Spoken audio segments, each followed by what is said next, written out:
यश में, बल में, कीर्ति में, सब में हरा दिया।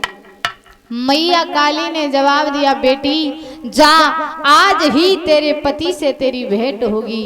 पूजा करके जैसे ही सैका बाहर के लिए आई तो बताया जाता है सुयोग नगरिया का जो राजा था जिसका नाम था विप्रचति, विप्रचति ने सैका को देखा, ये तपस्या करके लौट रहा था दादा। और जब सैका को देखा श्री सुखदेव जी महाराज समझा करके कहने लगे, हे राजन परीक्षित। सैका के पास में आया, जवाब दिया, आप कहाँ की रहने वाली हो, क्या नाम है तुम्हारा? सैका ने हाल पता पूरा बताया। बोले हमारा नाम सैका है, हमारे भैया का नाम हिरण्यकश्यप है। जैसे इतनी बात कही तो जवाब दिया है विप्रचति ने, सैका आप दिखने में बड़ी सुंदर लग रही हो, हमारे साथ में विवाह कर लो। सैका ने जवाब दिया, हम विवाह करने के लिए तो तैयार हैं, लेकिन हमारी एक शर्त है। क्या? बोले हमारी शर्त ये है कि अगर आप हमारे भैया को मल्ल युद्ध में हरा दो तो हम शादी करने के लिए तैयार हैं। जैसी इतनी बात कही, जवाब दिया है कि तुम्हें बाद में तुम्हारे भैया को देखेंगे, पहले अपने भैया को लेकर के आओ।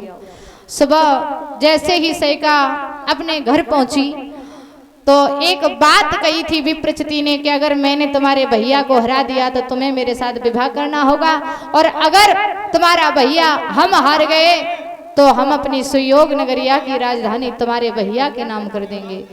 दादा जवाब दिया है बेटा, वो मैया पहुंची है सैका अपने भैया के पास में, सारा वृतांत बताया। और जैसे ही सवेरा हुआ तो हिरण्यकश्यप उसी बाग में विप्रचति से झगड़ा करने के, युद्ध करने के लिए पहुंचा। और जब युद्ध करने के लिए पहुंचा, इधर से विप्रचति दौड़ा, सामने से मारा हिरण्यकश्यप। जब दोनों में युद्ध हुआ है, सुबह से शाम हो गई, अंत में विप्रचति ने हिरण्यकश्यप को हरा दिया। और जब हरा दिया है, सैका का हाथ पकड़ा और महाराज सुयोग नगरिया में जाकर के विवाह किया। विप्रचति ने जब विवाह किया है तो दादा सैका ने कहा है कि जिस माँ के आशीर्वाद से आप हमें मिले हो तो चल करके आज मैया के दर्शन करे आए। तो महाराज मैया सैका जो थी ये अपने पति को लेकर के काली मैया के मंदिर में आई। और जब काली मैया ने जोड़ी को देखा, मैया प्रकट हुई। जोड़ी को जब देखा है तो पहले तो हंसी, फिर बाद में काली रोने लगी। और जब रोने लगी तो सैका ने जवाब दिया, मैया हंसने और रोने का कारण बता दे। तो जवाब दिया, बेटी हम हंसे इसलिए क्योंकि तेरी जोड़ी बहुत ही सुंदर लग रही है, बहुत ही प्यारी लग रही है, और रोई इसलिए कि तेरी जोड़ी ज्यादा दिनों तक चलने वाली नहीं है।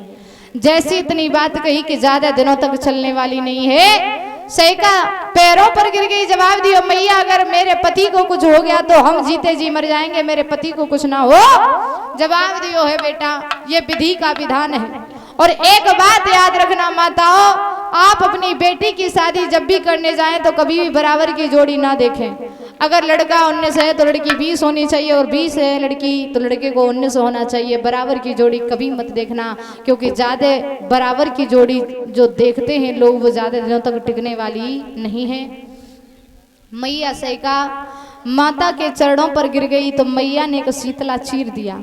जवाब दियो है बेटा, जब तक ये शीतला चीर तेरे सर पर रहेगा तेरे पति के ऊपर आंच नहीं आएगी। वो लेकर के चीर सैका सुयोग नगरिया की राजधानी में पहुंची। और बताया जाता है दादा, जब सैका सो रही थी और हिरण्यकश्यप तपस्या करने के लिए ब्रह्मा जी की गया था और वरदान मांग करके आया था, तो दादा सबसे पहले घर बाद में आया था, अपनी बहन के पति को मार के तब घर आया था। खुद अपने हाथों से अपने बहनों को मारा था महाराज हिरण्यकश्यप ने। तो वही बदला लेने के लिए सैका आ रही थी हिरण्यकश्यप के पास। जब सैका सो रही थी वो शीतला चीर था दादा, वो जमीन पर गिर गया था। और जब दोनों सो रहे थे, हिरण्यकश्यप एक मन में विचार करता है इन्हें मारे कि ना मारे, लेकिन मारेंगे तो जरूर इसने हमें हराया है।